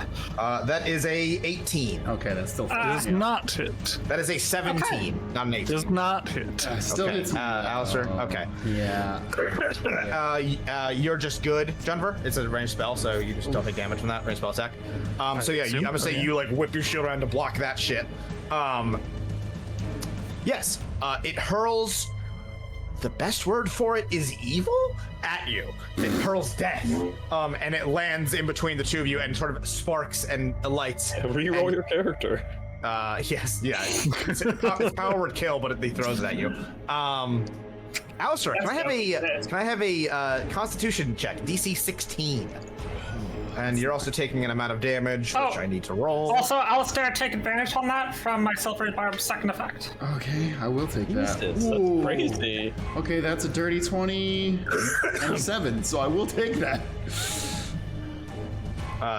27? You're fine. Dirty 20. Yeah, you're I would hope so still. but- Either way, you're great. Yeah, you're a handsome gentleman. But you are hit for 17.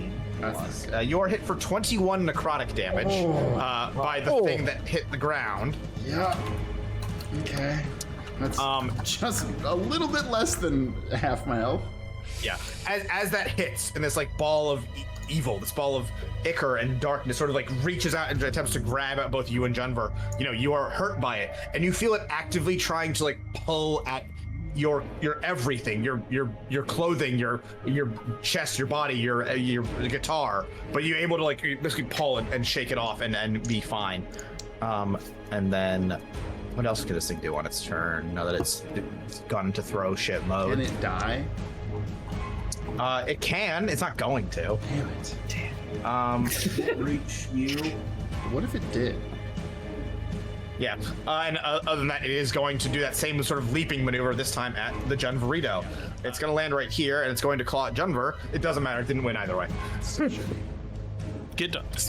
It leaps over you, and you're like, all right, I get it at this point, motherfucker. And you block again, and you're like, yeah, fuck you. I'm sick of your shit.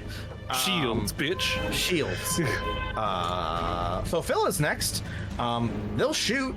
Hey, that's going to hit. Nice. Hell yeah, Fapilla. 37 points of damage. No. Single D8. Fuck. Plus like 2 or some shit. God. Okay, fucking 4 damage. Nice. Big money. What numbers? More damage than I've done this fight. Facts.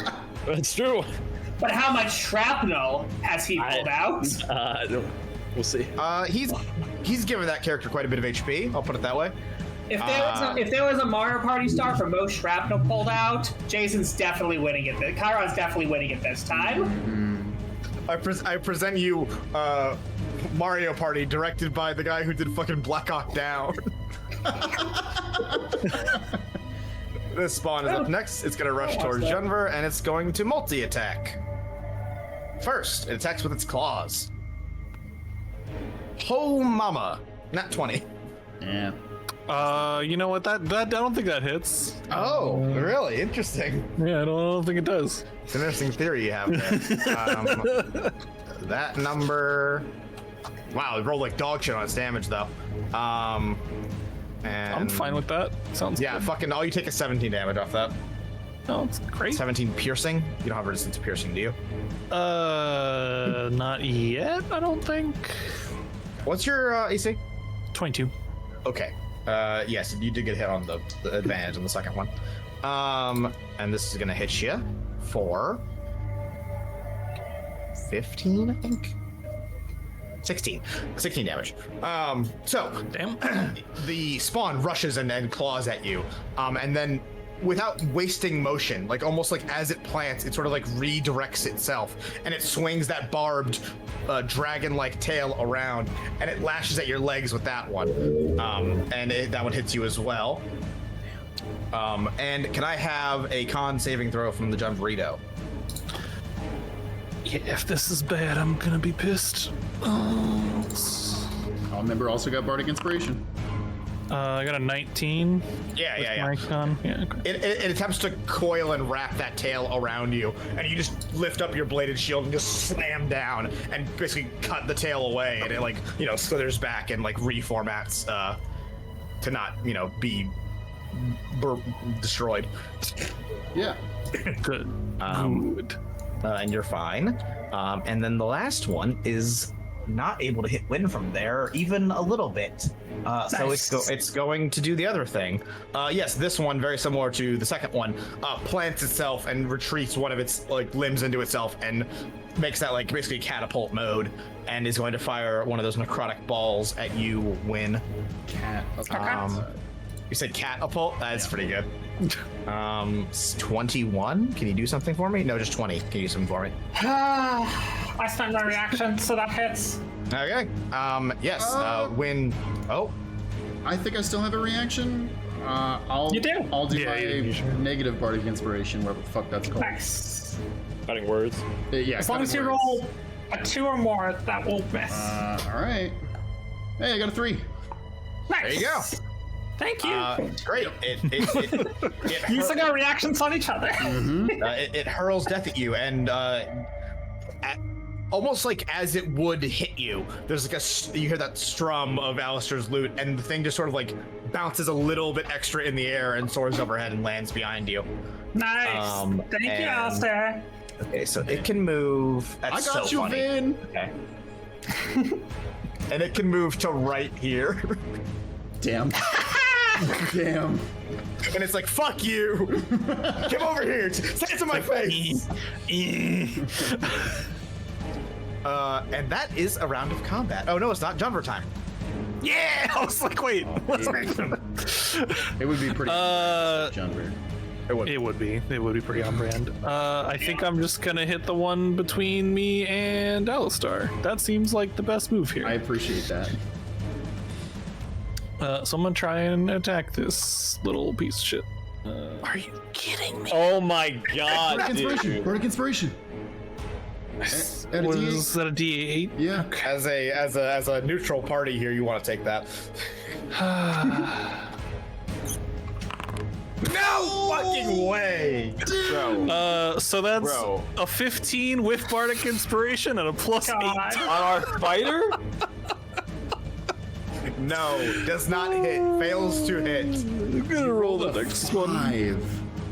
And got a I have plus not 10. rolled above a 7. And the spawn all look at Junver like, come on, man. I've rolled 5 times and not gotten more than 7. You got anything else? I'm gonna try with a real die. Oh, I rolled a Okay. 10. That's 18. Hey, that'll hit. Thank fucking Christ. 16 slashing damage from that attack. Oh yeah, nice. And because look, I'm not gonna get a better chance than this, I'm gonna go ahead and action surge and attack twice Oh, thank more. God. Okay. Yeah, let's do it. Not gonna get a better chance than 2 more of these fuckers within melee range. So, all right, next one. I got a crit. Nice. That's a 20. Let's go. Okay. Gamers. Big That's damage. just double weapon dice, right? Yeah, that's how we're doing it. Does that include my bonus from being large? Because the weapon Yes. is larger. Yeah, if it's a die roll, then yes. 15 plus 5, 20 on the crit. Okay. Point slashing. Okay. And then I have one more attack if that thing's still fucking conscious. It is. That's a 17. To hit? Yes. Yeah, that hits. Okay, cool. Thanks, Carl. I'm outside. Appreciate it. You're welcome. And that's gonna be, oh, that's pretty good damage.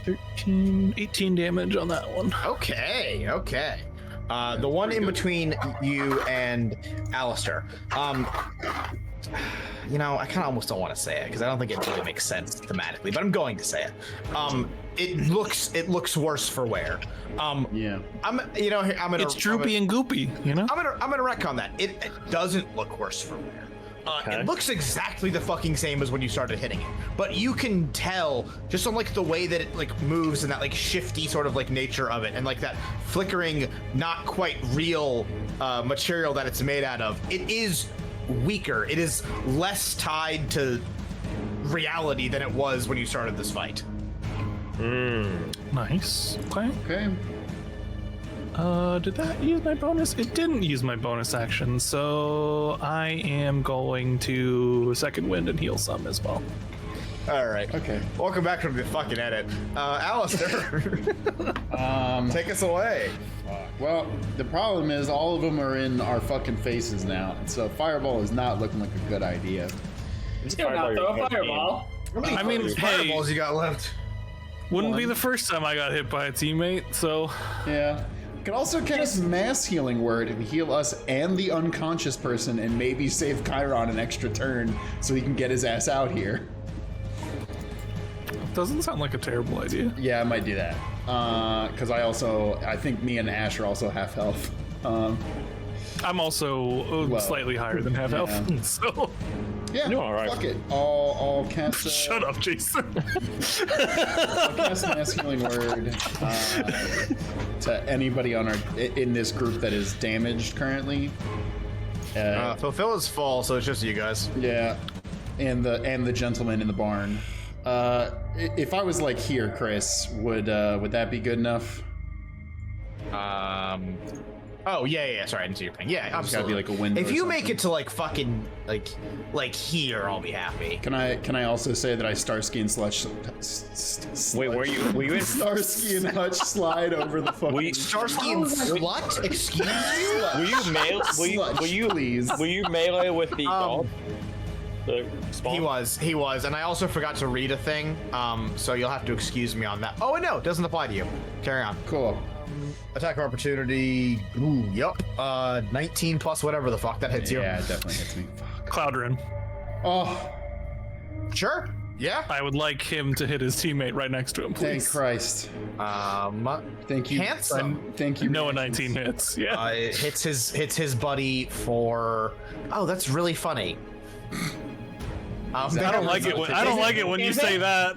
They have resistance to the damage they deal, but Oh, that makes sense. specifies unless magical. They're not magical, so yeah. Okay, yeah. That yeah. How are they not magical? Actually, you probably can't answer that question, even if I asked. I can. They're precisely not magical. I Anti-man. don't know what that means. Wink, wink. So Anti-magic, he you're takes half of this anti-crit. damage, which is 7. Main thing is you didn't take that damage, so job. Yeah, I appreciate it. Wait. So which of the two are you redirecting into? I was just gonna do the one right next to it, the one One next between to Ash? it and Great. Ash. Yeah. So that guy takes that amount of damage and is looking not good. Whatever. Cool. Alistair casts healing word and heals. Sorry, how much was it? It's 1d4 plus my spellcasting modifier. Roll that die. That was a 4.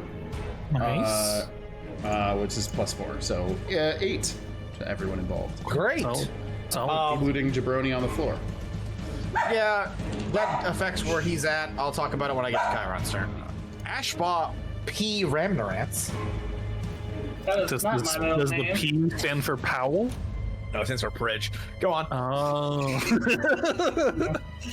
All right. So honestly, how much did mass healing word do? You got 8 back. Oh, that's actually pretty nice. I can't do Cloud Rune again, in case you were thinking about relying Oh on yeah, that. that's a couple of my problems here. Is what I can do in this situation. So I am going to swing around without leaving combat range. I know what he's So I gonna don't provoke do. attacks of opportunity. But no, I am going to cast lightning bolts in this line that strikes the one directly in front of me and the one next to Junver that's not next to the one that's in front of me. Okay. So basically the two that are on the path. Yeah, I got you. Lightning bolt is happening.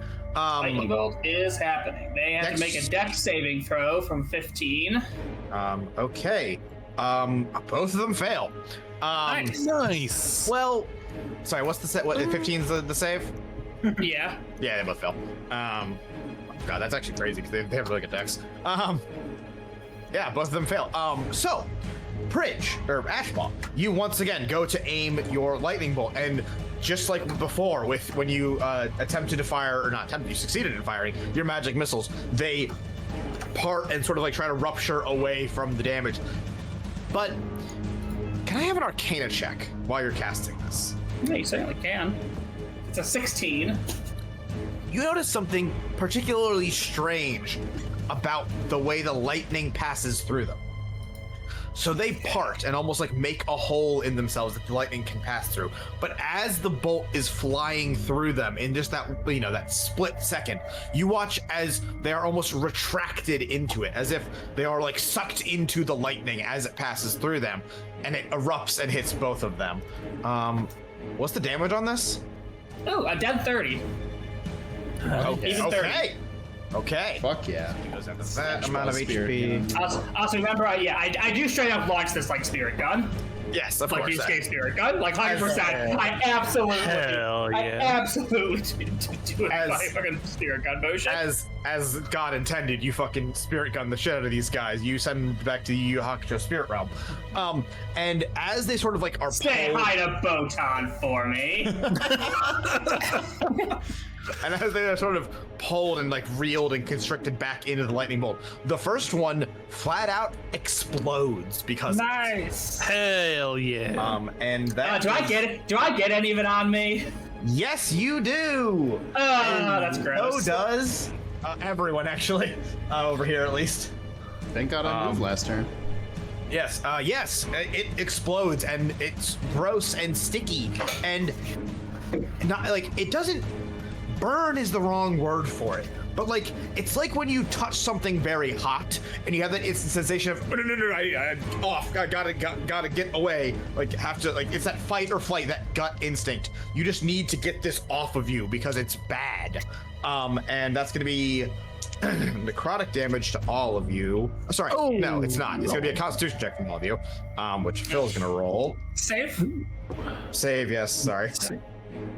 Fulfill is surprisingly past that, so whatever. Oh, yeah, Fulfill. I rolled a 19. Nice. Good. 25. You're good. Jesus Christ. Nice. I'm gonna say like, for flavor's sense. Okay, here's what happens. You zap this fucking thing, and you see it start to like bubble, and you're like, oh shit, and you like wrap your wings around you to block it, and like quickly feather it off or like cool. flap it off. Jennifer, you're used to it at this point. You block with a shield. You're like so ready for goo-based bullshit from these fucking monsters. Based bullshit. Phila panics and grabs the closest thing available and blocks the oncoming goo. But oh no, it was the map. The map? Yeah. No. Who needs and Phil's like, my child, no. Oh yeah, King Kara in the chat with hashtag goo-based bullshit. Yeah, get that trending. Yeah, we've all been there. I remember college. And yeah, what the fuck does that mean, Chris? Chris was gooning during college. That's what that means. I recently found out gooning isn't the same as editing. We don't have time for this. Ash, anything else on your turn? Christ. No. I mean, I'll get any remaining goo off me. A bonus action. You're goo free. Chiron, give me a medicine check to appraise that information. Fucking 18.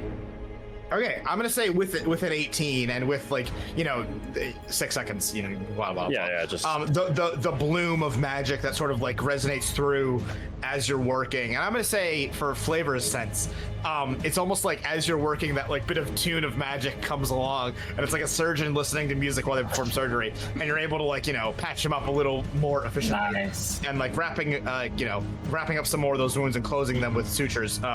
Right. With that 18, I'm going to say you are fully confident that this individual is now stabilized.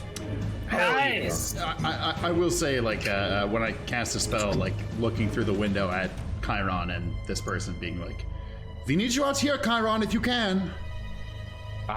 And I'm gonna say that take your bonus action, but you still have your regular. Okay. I was gonna be down if that took my action. I kind of had to survey the search because I don't even know what the hell's going on out there at all. Here, I'll give you the 20. That could have been your action or your bonus action. Honestly, I think it's more fair that I probably would have did like one last, hey, you're good.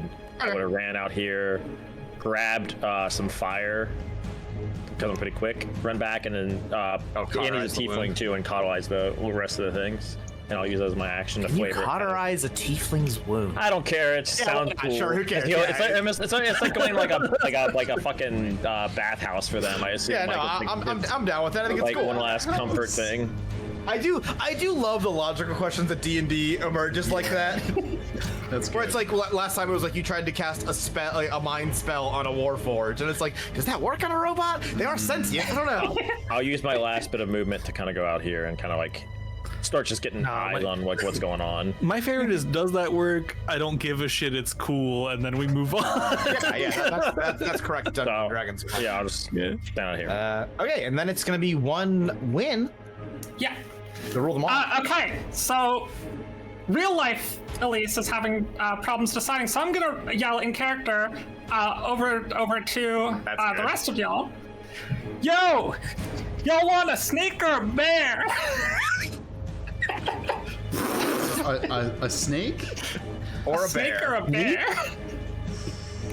Fuck it. Bear. Let's go. Bear. The thing is, Bear. there's a lot. So what you have to understand is it's because of so many experiences women have had with men that is why they choose the bear rather than the snake. It's not saying the bear is less dangerous, but it's an understanding of their interactions with the snakes. That's why women are more likely to choose the bear. Hi, future Chris. When you're editing the recap, that part goes in. Yeah, hey, cut that one for fucking TikTok. Alright? That's incredible. Go bear. All right. Yeah, you have to now. Looks like we're choosing the bear. So I'm gonna use my modified summon the contra animals, and I'm gonna just send this over to Chris. Summon a polar bear. Show me that bear. Show me that bear. Is it a polar bear? A polar bear? Does it have Coca-Cola? Weirdly, it has A&W root beer. Oh, that polar bear's a brand trader. Damn. Change sides. And arguably, Killer Queen in the chat does say Wynn's gonna turn to goggles. Wynn, can you explain our temporarily revised rules for contra animals while I import this image? So yeah, Chris and I had a talk. Contra animals, busted spell. I agree. So we're gonna test out a couple things for this session. We're trying modified version with one. So I can summon one animal that's a 2 challenge rating that gets 2 actions. 2 animals at challenge rating 1 that gets an action each plus movement, or 4 half challenge rating that can move or attack, but not both. I took this off the Unearthed Arcana subreddit on one of the many threads about, oh my god, conjure animals is so fucking bad. How do I make this not an absolute nightmare to play with? Yeah, we're thinking next session we're gonna try the UA one, see how that is. Which I think will be too limiting and too boring. Yeah, my main thing is I think it's worth playtesting, right? I agree. My main thing is I don't want to take that away from Wynn entirely, because I do think summoning animals is a big part of being a fucking druid. Yeah. Bear. Yeah, how big is this bear? Large. This fucking image. You like it? Didn't even have to say the back. I'm just pulling these off Wikipedia. No, you. Because no, that's good. Then we don't owe anyone anything. Exactly. Bear. So this bear can attack 4 times. Holy shit. Because it's got multi-attack? Yeah, it's got multi-attack, and then it has 2 actions. So let's just do 2 bites first. That's an 11 plus 7 is 18. Yep. And 17. It's a dark type move. It's gonna resist. Nice. Okay, let's just do damage for the 2 bites, and then we can do the 2 claws. It's gonna make him flinch. It might make him flinch. That's 2d8 then. 6 plus 2 is 8. Plus 10, 18. 18 piercing damage. They have resistance to piercing damage. It's gonna be 9. Okay. Still, not terrible. Comes that amount of numbers. Okay. Oh, that's a nat 1 for the claws, and another 17. 17 hits. 17 hits. That is 2d6, which is 1 plus 5. 6 plus 5 is 10 slashing damage. And slashing damage? Yeah. Okay, it's still up, technically. Nice. Bear. Big bear. Alright, Bear's Beast Battlestar Galactica, what you got next? Or is that your whole turn? That's my action. I might also want to move like around my plant growth to get away from this guy. Can I like move around the back here, but not actually stay there? And then kind of come here? And you can walk through it no problem, correct? That's how it works? No. No. Oh no! Oh, because you put it in the field. Okay, yeah, I'm cool with that. Yeah, so if I just like go over the fence and then come back.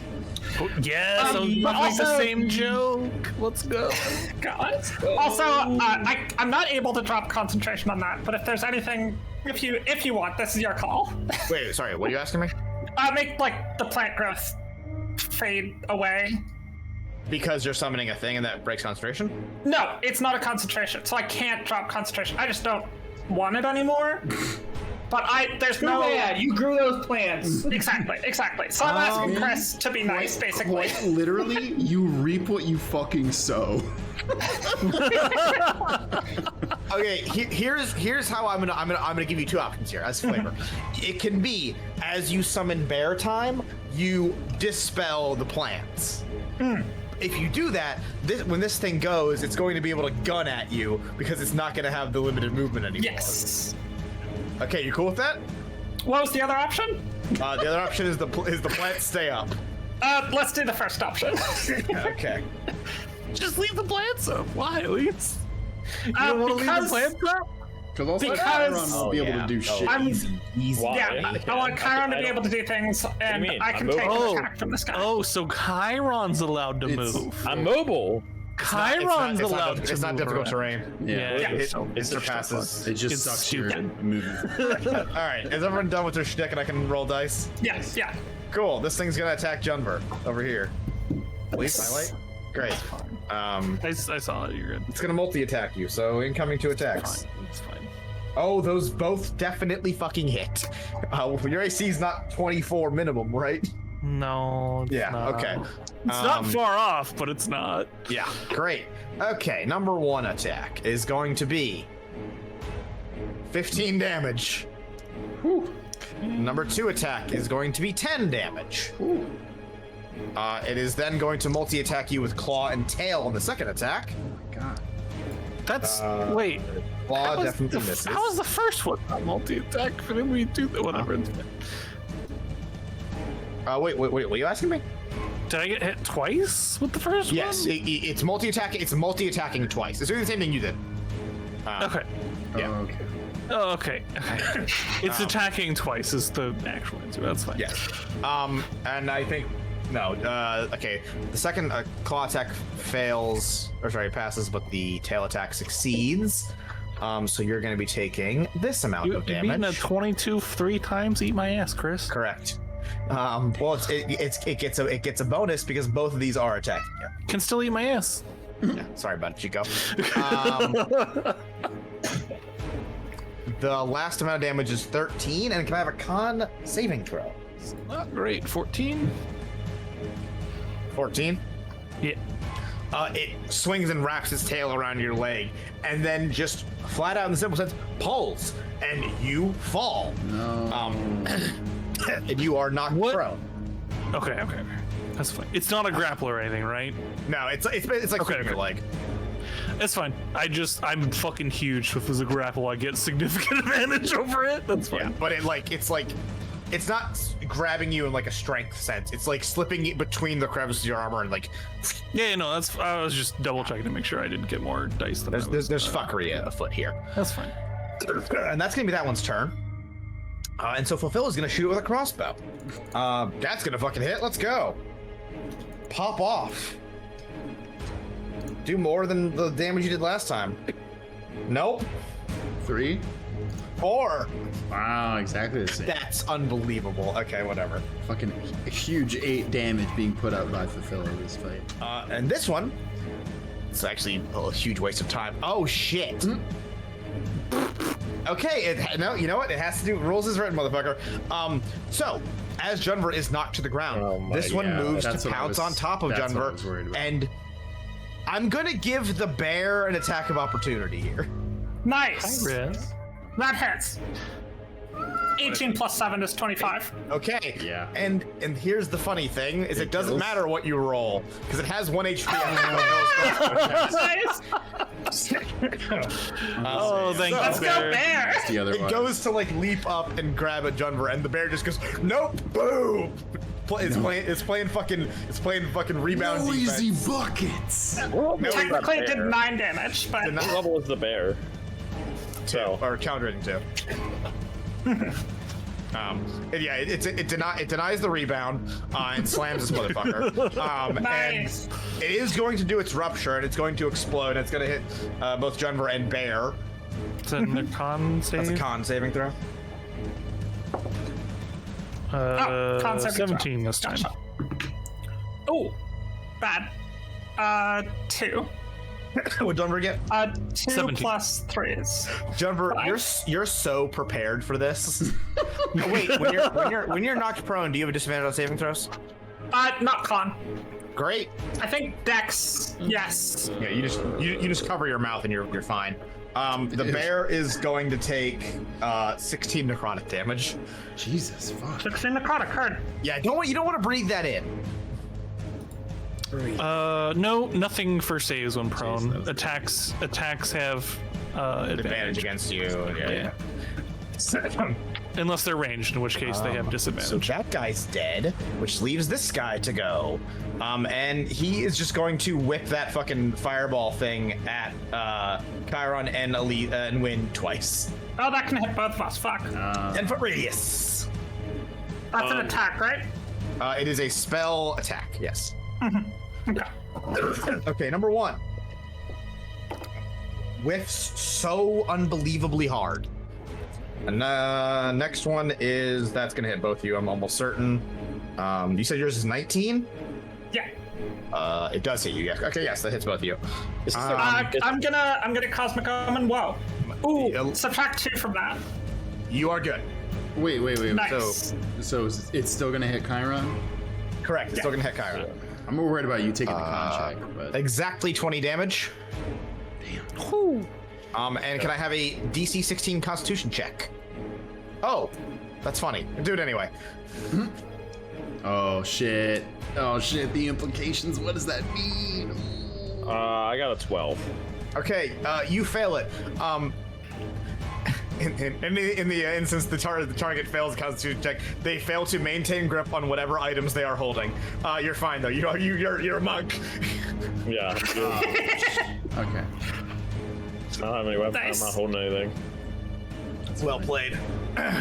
Too good. But for flavor, you breathe that in, and even through your protective mask, shouldn't breathe that shit in. And it sort of like, it like chokes at you, and you have to like and clear your throat. And I'm gonna say maybe because you're a doctor, you inject something because why not? But you're fine. Pulls out his inhaler. You can still punch. Great. That one's I can move. I mean, it could make it all the way around, but I'm just gonna put it over here. Okay, Junver. It's the start of your turn, and I think I missed this before, but you were last in combat with that thing on its turn. So, on the start of your turn, there's no roll here. You just take that damage. You're gonna take 1d10 to necrotic damage. Because I got knocked prone? No, Oh, because it has its tail wrapped around me. Okay. No, because you were in melee combat with it. I was supposed to do that every single time, and I forgot. Holy shit. That's busted. 4 damage. Okay. I'm glad you forgot, because that's fucking insane. Yeah. From trading blows with this prowler, some of that shadowy substance they're made of has clung to your armor, and you can feel it almost pulling and eating away at the armor, looking for gaps. I would like to be a range champion now. I'm done with this. Champion. like it's actively pushing and pulling to find Was my weaknesses. damage 20? Yes. Yes, it was 20. I'm gonna stand up. Yeah. And now I'm gonna whack. Bold decision. And then I'm gonna whack. Yeah, why don't you just lay on the ground and swing wildly? Because I have disadvantage. Yeah, what if you did Ingeniously. what if you did capoeira, like hit character Basilio? Yo, shut up to Basilio. 18 to hit. Yeah, that'll do. Which one are you hitting? The one by Okay. the bridge. Yeah. Okay. 9, 14 damage. You rear up and you bring your great shield down, and I'm gonna say that like you plant it into this thing, and then just kind of like drive it forward and flop, and you fully crush this thing beneath your shield, and it is going to do its explode thing. But I wanted that to be cool for flavor. Hell yeah. 10-foot radius. You and Fulfilla. The bear is fine. Oh, thank God. Constitution, right? Your constitution. Ooh, Fulfilla failed. Yeah, I'm very okay. I got 25. I'm good. Ooh, Fulfilla took a lot of damage on that, but they're okay. They're still fine. They're like, they look not great, but they are alive. Okay. All right, I have one more attack. I'm gonna hit the other one. Hit. Do we remember how much damage we did or didn't do to this last one? Not a This lot. one's taking the least damage by far. Yeah, that's what the I one that went expected. towards It went the Elise. other way. 21. That hits, yeah. Cool. Not great on the damage. 15 damage. Damage has been dealt. I would like to activate my normal fire rune, please, sir. Ah, okay. 2d6 extra fire damage. Crank it. That's 7 fire damage. And then it must make a strength saving throw or be restrained by the fire chains. Oh, not bad. What's this thing's strength modifier? 21. Oh, yeah, no, that wins. Yeah. Oh, so it's a saving, not a contest. Correct, yes. You'd probably win the contest, I assume. Oh, a contest, I would probably beat that, but it is just a saving throw, Yeah. so. Okay, yeah, it's fine. Nothing new happens. Great. It just takes the damage. And that is going to be the round of combat. It's all of you and a prowler. Hooray. Nice. Dissonant Whispers as a level 2 spell, please. That's gotta be Alarmingly 15. good wisdom on this thing. I don't think it's gonna. You got me to 15. Yeah. Nope. Sweet. That's gonna be 4d6 damage. Nice. Okay, yeah. Roll that damage. And while you're rolling that damage, you strum out with your guitar, and like the waves of your dissonant whisper, your dissonant chord, strike against this thing's body, for lack of a better word. And as it like rolls, it sort of like shakes its very like corporeal form, and it like almost disappears for a second before like basically yanking itself back into this reality. How do I roll like you, Zach? Do a German accent. Yeah, it's exactly. Yeah. The worse your German accent is, the better you roll. Yeah. Some very good rolling. And it is psychic damage if that matters, if it has resistance. That doesn't matter. Okay, I do 15. Completely neutral. Pretty high. Is that all you got? Ash Ball's up next, if not? Yeah, I have no more inspiration to give. Ash! All right. So this is the only one left, right? Correct. Yes. You got that shillelagh. Go fucking tee up on this motherfucker. I also have cantrips. Oh, that's right. That's a Yeah, bad. might not be the best idea to get into melee range with them as they're about to die. No, I am going to cast Mind Sliver, though. That's an intelligence saving throw. It's terrible. It's pretty sure it's neutral on that, actually. Tis. Nope. 5. That does not work. So it's gonna take, oh wow, nearly max damage.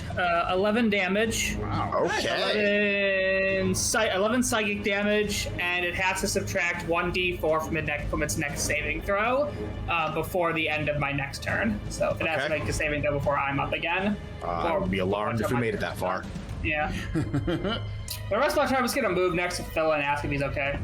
Ask how he's just see how he's doing. Yeah, he's definitely like coughing and like wheezing from the smog.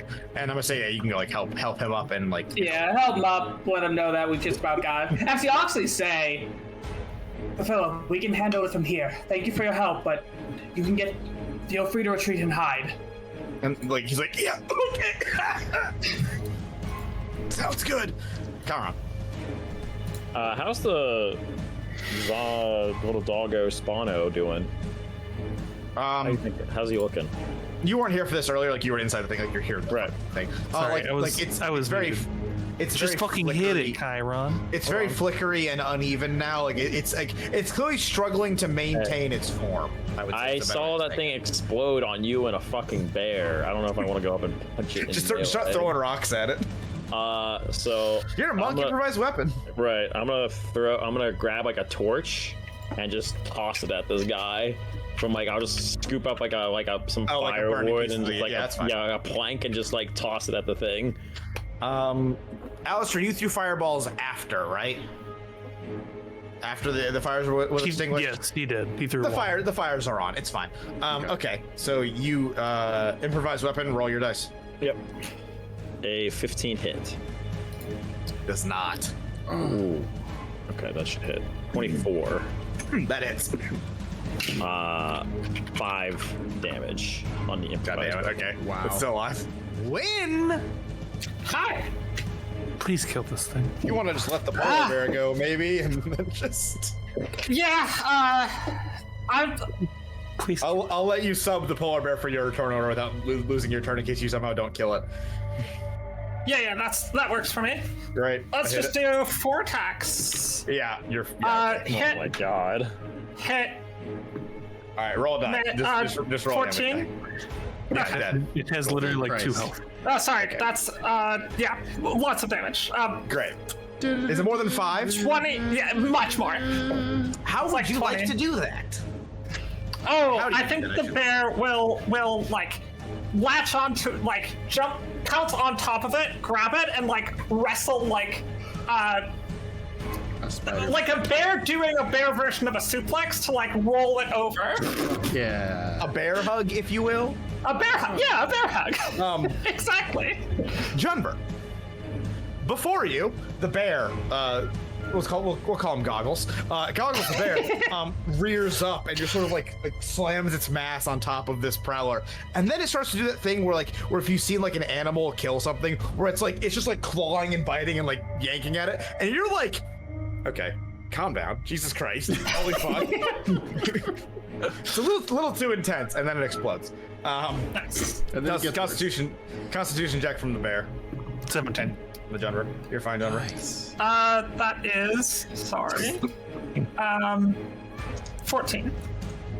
The bear is not fine. The bear does take damage here. Fuck. And it takes 14 damage. Fucking summon. Yeah, but he's a member of the family. He's taken 30 damage total, God damn. which means he has 12 health left. Yes, and with that, Damn. the last of the Bear's got prowlers. about as much health as me. It's 42 health. Yeah, welcome to Conjure Animal.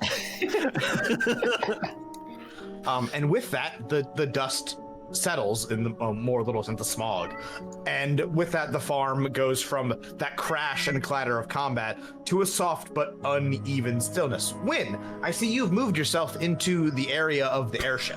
I want to be on top of it.